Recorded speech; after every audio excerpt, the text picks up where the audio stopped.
So now, taking into account the changes in the fourth revision of the IATF COVID response, can you explain now when monitoring can be used? In a sense, this hasn't changed dramatically in terms of when monitoring can be used. It's still very much a last resort.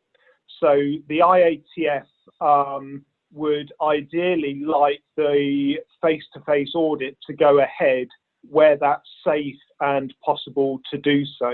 In extreme cases where an auditor is not allowed on site, when an organisation is producing, then the monitoring can be used as a last resort. Right, okay, so that's an important point between the third revision and fourth revision then. The concept of monitoring has not changed, and almost it's the last resort. So yeah. Devin, I understand there's been some changes in the time window where monitoring can be used.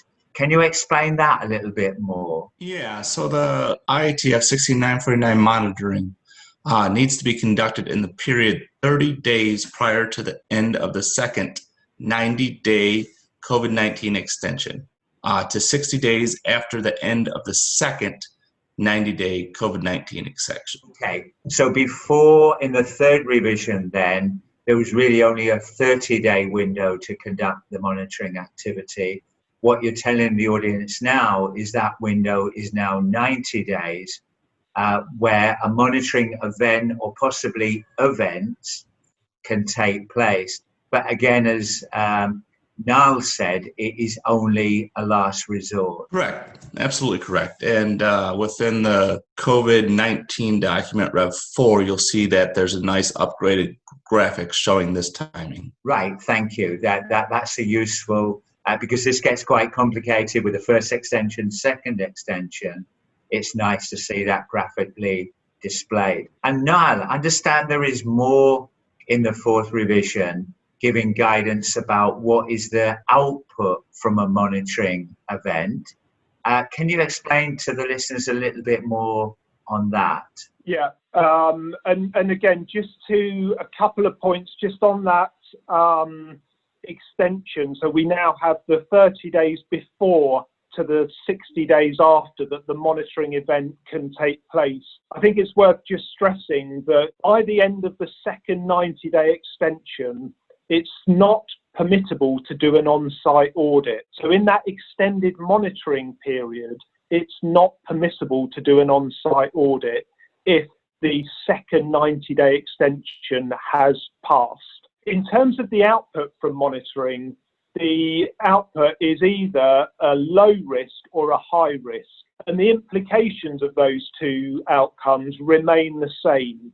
So if the organisation is deemed to be a low risk in terms of QMS, quality management system, performance and risk to customer, then that organisation will essentially bypass their planned surveillance audit, but their next audit, whether that's surveillance or research, will be a longer duration. If the outcome is high risk, then two things are going to happen. Either there's going to be a subsequent monitoring event in that monitoring period that we've already mentioned to allow the client to explain what they've done to move from high risk to low risk, and it's the job of the certification body to determine whether that has been effective or not.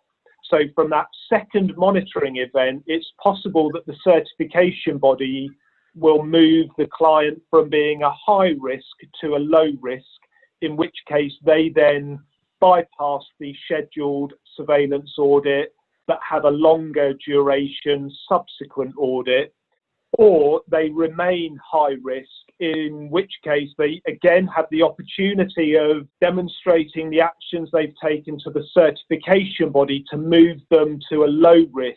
But all of that has to happen within that monitoring period. If they're not able to do that, then they will lose their certificate. Right, okay, thank you then, Niall. So just to confirm the basis of that explanation, monitoring is the exception rather than the rule. It's a last chance, if you like, for the auditor to monitor the performance of the organisation that is manufacturing automotive product. The output of a monitoring event is a risk-based decision, as Niall explained. So thank you guys for that explanation.